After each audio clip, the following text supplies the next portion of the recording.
Hi guys, welcome to All Blood and Sweat. I'm Jack. I'm going to do another pod. I'm a little bit delayed this week because I've been ill. That's why I'm wearing all the layers. And also it was the Japan Motor Show. So I wanted to sort of wait and see what the outcomes of the Japan Motor Show were going to be. I'm just going to move my keyboard out of the way. So yeah, let's get stuck into it. You know me, first thing, I've got into this habit of either sort of shitting on Porsche or Ferrari at the moment, and I don't know why. Like I love both brands a lot, like most people. I'm definitely a bigger fan of Porsche because of owning them and stuff. But yeah, like Ferrari for me, I love it. I love it as a brand. I appreciate it as a design exercise. I mean, they've got some of the best sort of proportions in the market and some of the best opportunities with their products. But in terms of like package, clientele, money involved in the projects. But I don't know why that I'm just not really on board a little bit in their like vision, or like the way that they're going towards the future. I don't know why. So yeah, like I was saying last week, they've got a famous product designer working for them. I didn't know it was public knowledge because I didn't Google it. But yeah, Johnny Ive, with his Love Form consultancy, has been doing a lot of work with them for their electric car. And apparently it's a box. And I'm really interested to see what it will look like. But I feel like it might be rubbing off But when you're in a design studio and you have like a design model sat there and you have someone as influential and big in the design world as like Johnny Ive, I feel like whether you like it or not, through osmosis and just from it being there in the studio, that like those kind of projects will drip onto everything else around it in a way. Like directors will just come by, or designers will just be looking at it and they'll subconsciously do it. You know, like we're like, I wasn't saying like human AI, that's stupid. That's kind of the way our brain works. Like we take what's around us and we kind of just end up putting it onto the next project we do in a way, subconsciously. And in a way, I think that's why it's really important for good designers to have like get out and walk about and experience the world, because it influences a lot of what you do, as well as, like, you know, watching sci-fi and all sorts of movies and stuff. If you're in the design world, you know that like we all love, most of us love watching sci-fi movies or things like that because we get inspiration. And it's the same way where, like, if you're in a studio and you've got a very boxy electric car designed by someone as famous as Johnny Ive, famous and successful as Johnny Ive in the product design world, that maybe it is leaking onto their other products. And this is the point where I'm starting to see, where I'm like, it's like subjectively quite cool, I think, in my opinion, and I like it, but it doesn't. I just don't know if it's Ferrari. Does that make sense? Like, if this was like a Maserati sort of concept, you would almost be a little bit more like, oh, okay, cool. But then, like, even these hexagons, like that was on a cherry concept in that Alan DeRose did in like when was I in China? 2016. Here we go. Cherry FV 2030. So they had this do not consent, don't like cookies. So like they had these like windows that were where, like, oh, we don't know where the window starts and where the bodywork finishes, and so it's all blended in and stuff. And like, yeah, like I've been, when I was at FAW, we tried this with like gradients and stuff, but then there is no real easy way to actually like overspray paint a gradient without having like the full panel as plastic. So then you end up doing something like this, where it's like you actually like pixelate the bodywork into the glass. It's probably not glass, it's probably like a polymer windscreen or whatever. But that's kind of the only way you can really do it, which is why it doesn't really work in production necessarily. But yeah, is there any more details or sketches of the window? Another car that did this quite well, just from the gradient perspective, was the Opel GT concept. Was that also 2016? Yeah, it was. Same year. So this one's really good because, and I saw this in person in Paris, and it's more like, if you're in England, like you can sit on if you sit on a bus that has like a advert on the outside, you can't really see in, but you can see out. It's kind of like that kind of vibe, where it's kind of like a half-tone oversprayed pattern that's so dense that in certain lights it looks like a solid panel.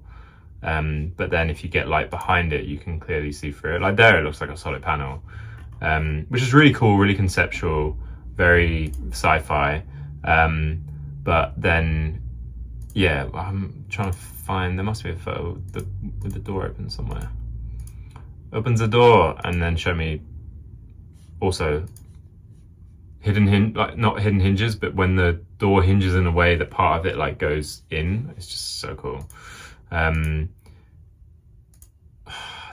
think they're deliberately not showing it. I know I've got a photo on my phone. I'm not going to try and find it from the Paris Motor Show. I mean, there you're looking out, it's clearly sunshine behind, but I wanted like a distance shot where you can see the sun coming through the glass, and then it shows you sort of how they spray the window. It's quite obvious when you see it from a certain angle. Anyway, so yeah, that's kind of like where I feel like Ferrari is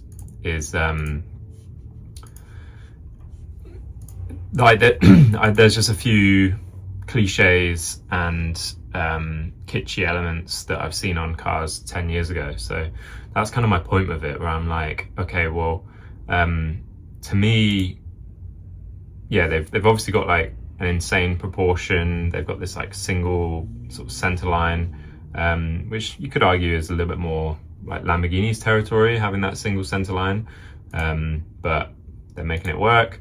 And as always, the design execution with Ferrari is very good, apart from the 846's rear wheel arches, you know. And also I like how like they do these kind of like boxy wheel arches rather than just going, oh, let's just do some bubble wheel arches and stuff. I mean, some of the sketches in a way are almost like a bit more crazy. And if you wanted to be out there, look how out there that rear end is. It's literally a rectangle. So I do like it sometimes when brands go for an approach and then they almost like unapologetically go for an extreme, like this is like unapologetically like, no, we're trying to be producty and square and stuff, you know. It's like, it's very bold and very aggressive, and probably would be a bit more polarizing. But yeah, I mean, this is a way that they've then taken that idea and refined it, but it's maybe lost some of its initial intent, in my opinion. Like there's some kind of dodgy highlights as well, sort of, because there's a problem. Like you can sketch a box on, what is that sketch gun? You can sketch a box, but then as soon as you turn that into a actual wheel arch, if you don't want that to be flat like surfaces, and then you need to pump the wheel arches and stuff, then you can hide that in that sketch. But then when you see the real digital model and stuff, so you then pump this, and then you end up with these sort of weird highlight corners and stuff. Because if you have the top as a curved box and the side as a curved box, you're going to end up with these corners that are a little bit pinched on the highlights, which you can see. And then again, yeah, using this sort of like gradient thing, sort of BMW Vision 100 did it, then Cherry did it and stuff. So 2025, I don't know if it's the right time to be doing this kind of stuff, to be honest with you. And then yeah, just from Ferrari in general, I would much rather see them do, I know it's, maybe I sound like an old man being like, oh, it was better back then and stuff, but when you look at like the trend in which they're going, this is my point.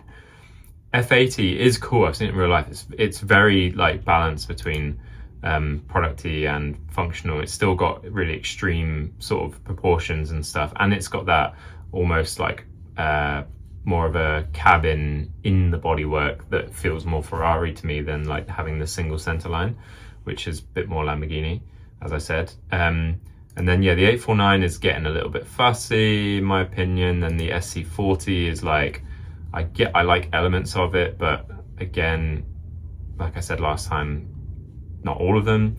And then I go back to LaFerrari and I still see the LaFerrari like at Joe McElroy in London, and I'm like, it still looks so good. How many years later? 11 years later, it still looks so good. And yeah, is it starting to date and be of its time? Maybe. But does it still look good? Yeah. Like, could you take this design language and evolve it on 10 years? Yeah. Are they doing that? No. That's just my opinion. I don't think they're taking this very successful design language of Ferrari, which is kind of like sculpted aerodynamic. And it goes back to my point I was saying before about how like Ferrari were, to me, like the German brands, I could imagine doing this kind of like really boxy, producty language, but just the Italians, for me, it doesn't suit them. I don't know why. I expect the Italians to be doing something more like this, where it looks like some fabric draped over the surfaces or taut over the surfaces in an aerodynamic way, rather than like, this is a functional vent and a functional boxy shape and stuff. I mean, that Ferrari have done it before, where it's like in my opinion, a good balance, which is the Enzo. Like, it is a very quite boxy, producty product for its time, 2002. But oh my god, I mean, the Ferrari, the Enzo holds up for me so well, because it's got good shut lines, crazy proportion, this like F1 style bonnet. The cabin is really tight and narrow. Like, it just, and when you see it in person, like I've seen a few of them at car shows and in museums and stuff, like can I get a side view? Where the proportion of the cabin sits on the side view is really good. Give me a side view. Yeah, it's like really sort of like cab center, but the person is sat very forward within that cab as well. Like, I think like sort of nowadays it is a bit more cab rearward, and you get this real benchy rear end, whereas like on a lot of modern ones, the rear end is so much higher, more dominating, and more like blended into the cabin. And then it's got this like long punchy nose. Like to give it this like Formula One look down the side. Yeah, like when I did a little Ferrari sketch challenge thing in the studio, like I literally was like, right, cool, I'm taking an Enzo, because to me the Enzo is just does it for me. So let's see if I can just pull it up quickly. Right. Yeah, like I just like took an Enzo side view for that, and then I just sketched over that, because I was like, to me, okay, where are they going? Like soft bodywork, but then producty elements, like let's put a disc through the side, and then like really producty. I mean, you could argue that the way that they're doing it with all of these like aero areas at the back and stuff like that, that's where you could be like super productive with your looks and stuff. But yeah, so anyway, that's Ferrari. Lingered on them way too long now. Also, one thing I did want to say is like this double pod thing, I think is a bit kitsch. Maybe they're doing it as a way to show, like, because it's an electric concept, and Ferrari, like I talked before about Ferrari celebrating their engine and stuff, and then because it's an electric concept, they're like, no, look, we've got a massive gap in the middle of the car, because we can free up the packaging space for an electric drivetrain. But then to me, it kind of gives off like a couple of vibes of this Minority Report car designed by Harold Belker. So yeah, just it's kind of like two of those stitched together. Anyway, let's go on to the Toyota Motor Show. I want to start with Subaru, because Subaru has I mean, like a lot of car guys, WRX STIs, love them. This concept for me is just not doing it. If you squint your eyes, it looks like they're offering they've had for the STI hatchback for the last 10-15 years, and it's with like with some like bodywork panels on it. Wheels are very sort of done, and then the problem when if you do a dead straight line inside view, which this pretty much is, when you move it in plan, so in top view, like it's gonna wobble however you look. And this line looks very, I mean, you see like the way it's catching the highlights and stuff. It's very wobbly. It's like, just pump it and control it until, like, don't let us decide where you're trying to make that line go. Like, make it go where you want it to go. I like, Subaru has some cool products in their history. Just a bit lost. Like, there we go. It looks like this with bodywork on, because probably it is, to be honest with you. It probably is just this with some extra bodywork. But like, what's going on here? What's that doing? It looks like they tried to do the bin WM thing where they added an arch on, and then so they didn't have the awkward highlight on the door, they just had this, like, that's obviously a stick-on panel. You can see there where it's like just stuck on. But it's not controlled at all. It looks like someone that's just learned how to do 3D modeling and they've made their own car. So I'm gonna move on from that pretty quick. Toyota released a new Corolla. It's always cool. I mean, like, it's cool when you see the new versions of, I can't do this on this website. When you see the new versions of products that like are ever present in society. So like in the UK, you get a lot more Yaris's and stuff, but when you go to America, like, the Corolla is everywhere. Very bold window graphic choice. It's kind of interesting because it makes the front look, like from the side, it's like that could be a very standard line going through here. But doing what they did from certain angles, it makes it look quite techy and aggressive in a sporty way, which I think is quite cool. The only thing I would say about this car is it's giving me proper hi-fi vibes. So yeah, so like this Hi-Fi Z, I played with one of these and sat in it when I was in Saudi. It was mental, and that's probably what, and like the amount of tech and money the amount of tech in these products, money they spent on the products is probably why they went bust. But yeah, the front, especially of the Corolla, like, do you see it? It's kind of giving me some hi-fi vibes. I mean, sorry, I'm messing up my mouse. If anyone can pull off doing it and actually afford to do it, it's Toyota, because they've got the money. And they've done it in arguably a bit more of a tame way, to be honest. Because I mean, Hi-Fi has these like screens on the doors and stuff. What about the back? I had this thought about the front. Sorry, I had this thought about the front, but I haven't actually looked at the back. So coughing. Show me the back. Show me the back. That's an awful photo. Let's go back to the Hi-Fi. Okay, the Hi-Fi is bananas. Like, what's going on here? It's got like a growth. So again, I think they've definitely taken inspiration from it. I say definitely. Like, they've got this high spoiler and tight cabin look, which kind of, it allows you to have the proportions of like a boxy sedan, but with like a, yeah, look, they're using this graphic very sensibly to try and hide their proportions a little bit. Yeah, you can see it. Don't tell me you can't see it. I think it's a better version of the Hi-Fi, and yeah, they're not going to go bankrupt by putting screens everywhere.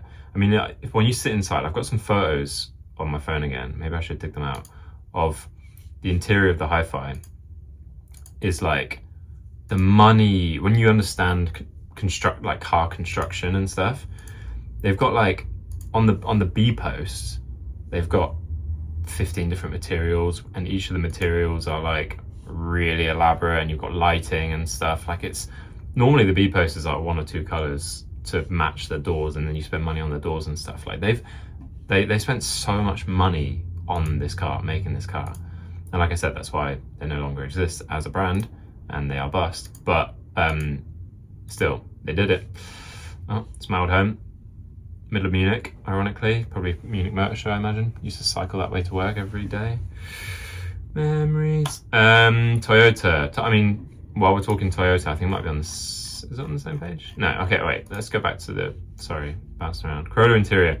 So a lot of Corollas as well, like in LA, for example, are like Ubers and taxis and pool cars and stuff. So you can imagine this being a very calm interior. Probably you get a really nice rear space, move the passenger seat around, so you get really good like driver's seat, and then a bit more relaxing other seats, because it's probably meant to be used as a cab and Uber and stuff. Like when I was in Saudi as well, there was a lot of Corolla cabs. Okay, yeah, there is some other Toyota concepts here.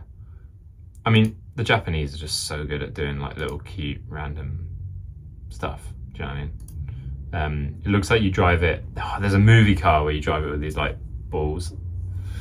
Don't know what that is, but can't remember it now. What the hell is that? Spider-like transporters, the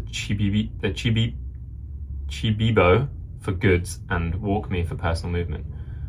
Okay, so that like walks goods around. I mean, yeah, fine, but aren't they having problems with, like, they've got those like autonomous delivery trucks or whatever that deliver food, and even they get broken into or run over. So like, imagine if you've just got like a gyroscopic table walking around, someone's just gonna go yoink. I love that, thank you. So yeah, I mean, maybe if it is for like unloading trucks and stuff, fine. Oh god, of course I'll do that. Chibibo, it is cute, well designed as well. Like the product design language on a lot of these robot stuff is really cool. Look at that, it's got like, oh, that is cool. Personal movement, is that like a seat? Is that like a spider wheelchair? Show me someone sat in it. That is amazing. Why have I only just seen this? That is amazing. How creepy is that? Yeah, you give it nice colors and fabric and some lights and stuff. It looks really friendly, but imagine if you saw this thing walking towards you, walking up some steps. So cool. Oh, it's allowed me to do this now. It's just mental, but I love it. It's so sci-fi. Well, it's like the last thing you see before you die. Like Metalhead, that Black Mirror episode. Okay, that's cool. Downhill wheelchair. Also mental, with lights and the arms. Toyota are just going mental with this stuff at the moment. They're just like, they've got so much money. Like, I think I saw someone say online, like, it's Toyota's world and we just live in it. It's like, it's so true. Because they've not only got all the Toyota stuff as well. Oh my god, disabled people playing basketball. I mean, they do already in tennis. I mean, it gives me an excuse for being bad. What is this? Cyber love. That sounds like you're getting scammed. Cyber love. Or like you're in a weird VR relationship with someone from Cyberpunk, like an AI, you know. Okay, cool. What's this one? For raising shopping around and stuff. Okay, yeah, like talking about cycling in Munich, they have a lot of those bikes that have like those, they have those like space for kids and shopping at the front. So it's like, and I think they're Dutch bikes actually, but you see them a lot in Munich, and you cycle it from the top, and then it like moves the wheels down. The linkage is really clever, and then you normally have one wheel at the back. Oh, and it's got a little forklift. Oh yeah, Toyota. So good. What is this one? LCV Concepts. They go mental. Look at the way the seats cantilevered. I mean, I imagine there's a little structure in the middle. That's really nice design, actually. That's really.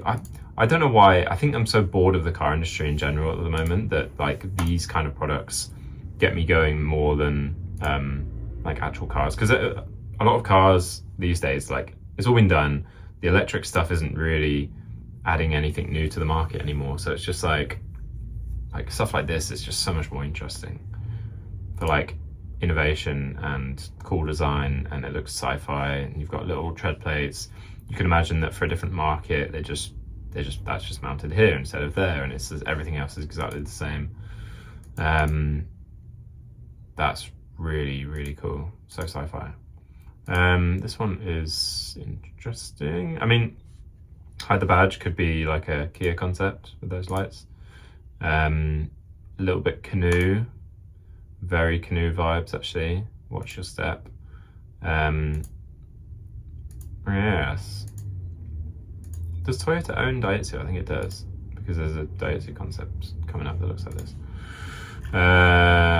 What's this one? High Ace. So this is more like family traveling, I think. I mean, so another thing like you notice in the UK is that like for luxury products, if you're in London or if you're anywhere near a film set randomly or anything, like the most luxury products you see around are like the Mercedes vans that have been converted.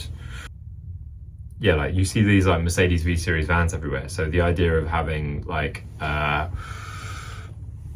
doing that as like a product of like, look at how versatile this is for camping or luxury is a good shout actually, I think. Don't need any more Hi-Fi Z.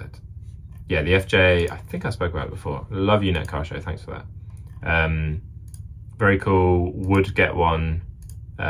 Spoke about it last week, I think. But I had the Jimny, loved the Jimny so much. This looks like if this had like a bigger engine, more gears. The problem with the Jimny is you couldn't really use it on highways and stuff, like motorways, freeways, wherever you are. And it was good for 4 people, but 4 people plus luggage, you're screwed. So yeah, like having something that's kind of that sort of feeling, but a little bit bigger. Also with the round lights. I do wish they had the round lights mounted more centrally, like the old FJ. The old F... Oh, that's the concept. Where's the production car? Here we go. Like that. So when I was in Saudi... Just my nut. When I was in Saudi, the police had these. They were everywhere. I took a couple photos as well of like security guards sat in them and stuff. But yeah, that compared to, oh, did I do the same? Yeah, I did. Yeah, very cool. I still look for these occasionally on like secondhand car websites because I just think they're so unique, especially in this country. They're quite hard to find. You don't see them that often. Also Toyota, I mentioned it last week because they had the teaser video, but now it's out. Now it's released officially at the show, is the Century concept. Show me a photo, thank you. I think it arguably looks better than the Bentley one.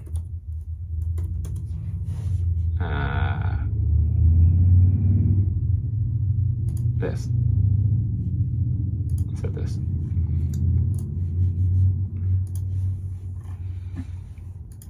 Yeah, so it's like, imagine these things competing. Show me the same view. Let's go here.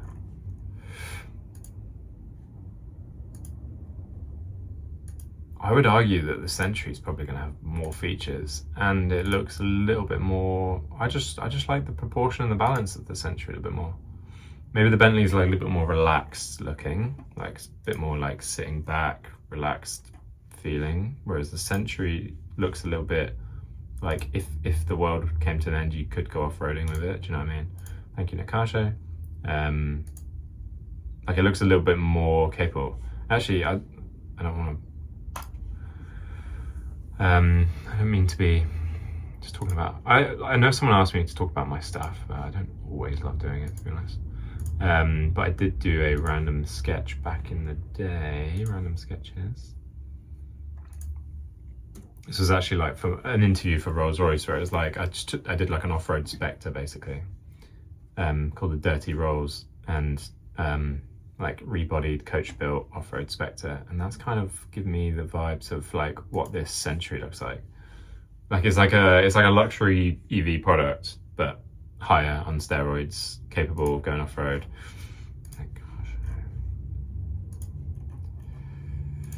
And the awkward Phoenix logo, which I think could do with a refresh. And then while we're still in Toyota Group, so Century is now going to be sitting above Lexus. So let's see what it's going to be sitting above. Wait, let's see the interior of this, if it works. Oh, wow. Didn't see this last week. Still don't see it. Maybe HD will show it. Okay. That's cool. I don't know what the lines are for. Maybe it's like a driver separated from passenger type approach, you know? Okay, maybe not. Yeah, maybe yes. So it's like okay, so driver on the right hand side of the vehicle in this sense, which makes sense because Japan drives the same side as the UK. And then there's like a storage space behind them for like luggage or whatever, and then a single seat for like the main passenger. I've seen, I mean, yeah, it's kind of giving me like business class, first class seating vibes. Can you go into a fully flat bed? That's the next thing in cars, because at the moment, because I worked in aviation, a lot of the stuff in aviation is like talking about fully flat bed sleeping, because that's like a sign of luxury. Like normally you can get it in first class, but you can't get it in a lot of business class products. And then when I worked on the Singapore Airlines business class product, like they were like, we want fully flat beds in business, because normally they like recline almost fully flat, but not fully flat. And then like JLR came to us and were like, oh, can you help us figure out how to do that in cars? And you can't do it in cars at the moment because of I just don't think it's safe enough. Like in a plane you can get away with it, but in a car it's like it's too common to have crashes and sharp braking and all the other stuff, and I just don't think you can legally safely put someone fully flat in a car at the moment. So all these like sleeping autonomous concepts and stuff, like it's just not going to work for a while. There will be a time when it probably will work. I don't know when that'll be. Or maybe if you could heavily recline this, I imagine, which would be quite cool. Which if you could do it, show it. Do you know what I mean? Put someone in there and then move the seat forward and recline it as far as you can, and then put a little TV on the roof. Anyway, in the same family, got this Lexus concept. God, there's a lot to get through today. Again, Toyota are just coming up with like a million concepts. Everything, I'm starting to notice that a lot of stuff, not everything, a lot of stuff is going more low crossover, sort of coupe crossover feeling. Like it's sort of fast and emotional, but still off-road capable, and black wheel arches and chunky, and then you've got like a station wagon rear end but still quite fast, and so you get like a high package, and then you've got this like undercut and stuff. There's a lot of products doing this kind of feeling. That's a nice plan shape. That looks cool. Very, I mean, it's a concept, extremely Coke bottle, cool. Aero in the front. Oh, it's got the little drone thing. It's a bit of a gimmick, I think, now these days. Nice rear end. Yeah, like again, the boxy producty look, but in plan shape it has all the form in it, so it's not too aggressively producty. And then yeah, you lower it down, boot slides out. I've seen that a few times. It's nice. It means that you can get away with having no shut lines on the top and stuff like that. I mean, it's not super practical for a lot of areas. Also, where does the diffuser go? You can't really see it in this light, but there's like a little bumpy diffuser there. Where does that go? So that bit. So where does that light go? Because there's no shut line on that light. Oh, I know. The light doesn't go anywhere. That probably comes rearwards of the light and then goes down. That would be my guess. And it probably comes... Yeah. Okay. Figured it out. Actually, have I? No, I haven't. All right, it's chopped off there at the same height as that. So it's like a square. So, okay, so yeah, that's why it's so dark. You can't see it on that diffuser image. Is there a better one? Yeah, so there's a shut line there. So basically this whole bit and then that whole bit will just come rearwards of the light and then down. So it takes off the top chunk of this, even though the diffuser is like really aggressively up here, all of this under this light stays where it is basically. Still looks like you might hit some stuff on the ground, you know? Anyway, it's cool. Nice approach. Let's have a look at the interior. There's definitely a trend of like driver versus passenger, different colors, different design. Maybe that's like a push towards emphasizing the love for the passengers, and then at some point moving away from driver focused cars and into autonomy land and stuff. Love the color and trim. Beige on beige on beige on beige with a bit of black. Love it. Cool big screen in the back of the seat. There's a lot of products these days that are going for like bring your own device, put iPads and phones up in the back of the seats, but having one that's integrated is impressive. It means you can remove it from the center console as well, which is good. I don't know how that would work in production because of airbags and seat packaging and stuff, but it looks cool in a concept. We can dream and hope. What's that, like little tea ceremony cooling stuff? I mean, it's obviously a digital concept when you see stuff like this in the interior and you notice that it's rendered in VRED. I mean, the exterior looks very effective, but then once you start to know it's digital only, you start to notice some bits For example, how pointy this surface is. I won't go into it now. Can't really do that. This one's really cool. Again, like talking about luxury MPVs, this is a really big part of the market. And I mean, it has been in China for a while, and Japan as well, like with Toyota Alphard and stuff, for like the whole family. But I think where this market is going to go beyond that is in Europe. It's going to be very popular for luxury. So it's not, there we go. Like I was talking about earlier with like full recline and stuff. That's probably as reclined as you can legally go at the moment. But yeah, I feel like this market is we don't have the roads where you can really use the speed. You can't really drive fast.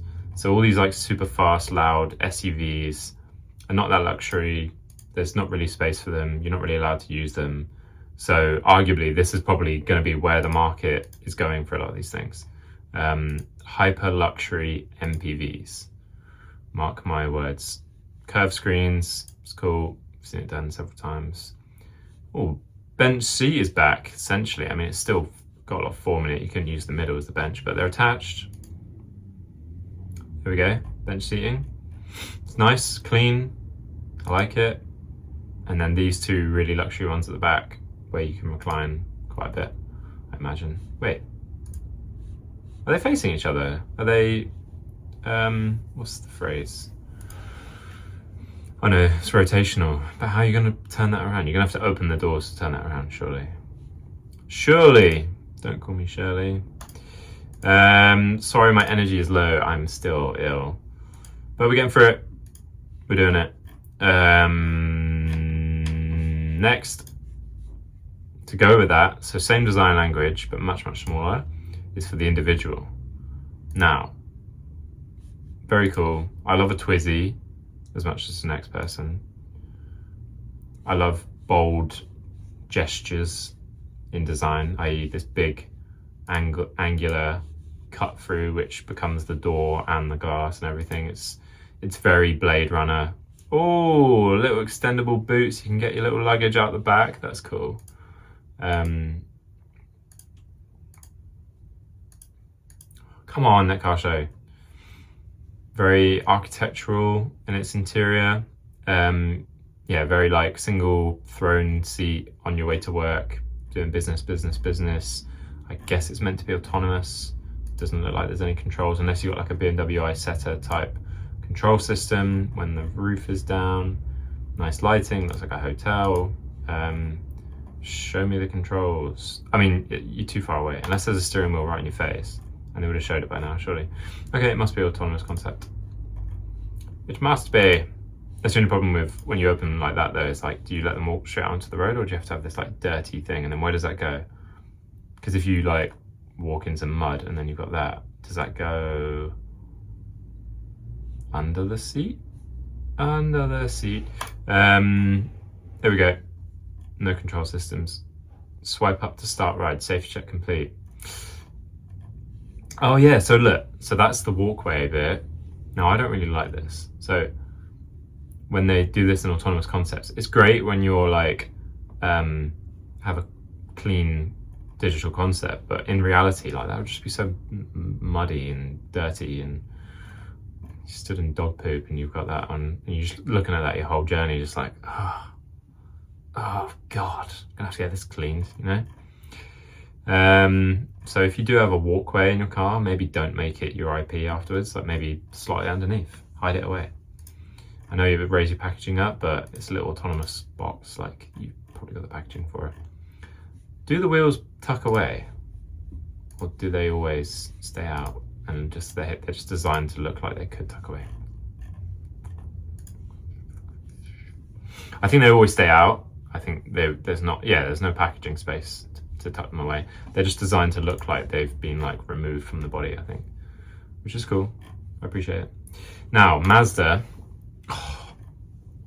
you might look at this and be like, they have that on the road today. Yeah, it looks like either the Mazda 3 or the CX-30, like it's got just extended and sort of cleaned up a little bit. I don't really get it necessarily, to be honest with you. Let's go to Mazda Concepts, actually. So, I mean, that iconic SP concept, make it now. Do you know what I mean? Like, just make it. Just press play. Take our money. We'll take it. But as like a Miata thing. Yeah, there we go. 2017 Vision Coupe. It's basically the same thing. Same front end. Kind of. Well, actually, this has the Infinity front end. Remember that Infinity concept that came out? Infinity. Life as a designer. Struggle with spelling. Show me the concepts. Monograph. Show me the old concepts when you cared. Okay. Let's just go Infinity. Go down to concepts. Coops, concepts. There we go. So, is it not giving you sort of QS inspiration vibes? I'm thinking out of memory here. Oh no, I mean, am I justified? Comment down below, let me know. Ferrari car history is not what I was looking for. I'm trying to click on that photo, obviously. Mate, Net Car Show, honestly, you're the best and the worst. Get your shit together. It's doing my head in. Anyway. Maybe it's just me. Maybe it's the light. Although it kind of looks like the bottom teeth of like a... What's that animal from Ice Age?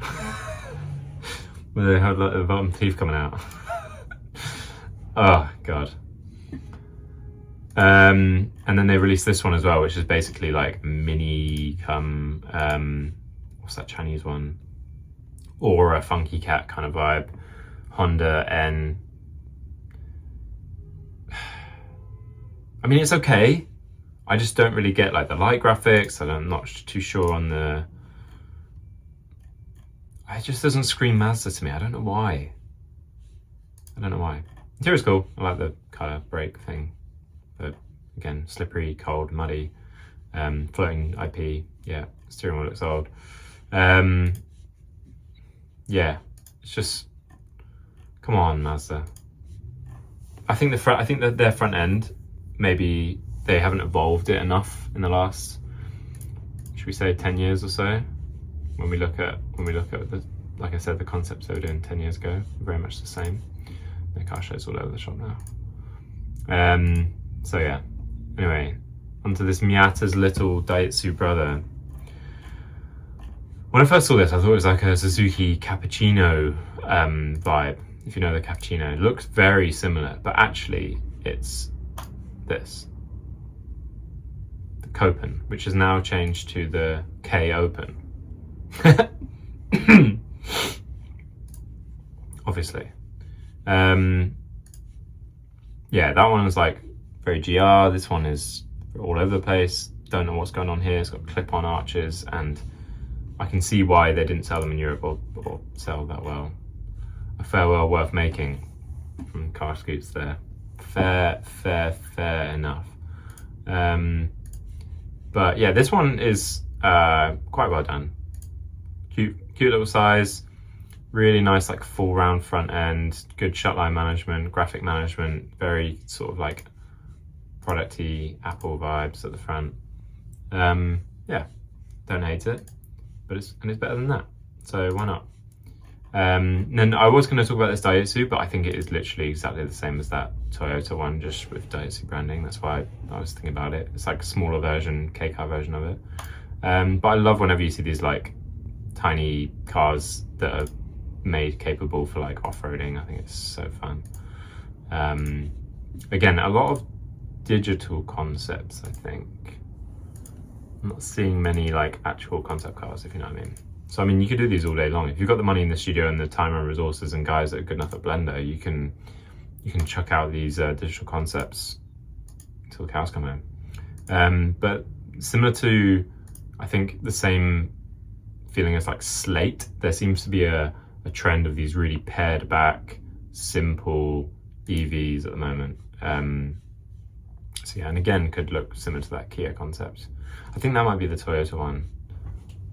Yeah, oh yeah, they have Toyota on the front. So that's the big Toyota that I said could be luxury. That's the more like, that's the medium-sized one, which could be more like the van, and then this is like the little baby K-car one, and that's probably why they rebranded it Daihatsu, even though it's the same. I don't really like it when brands do that, actually.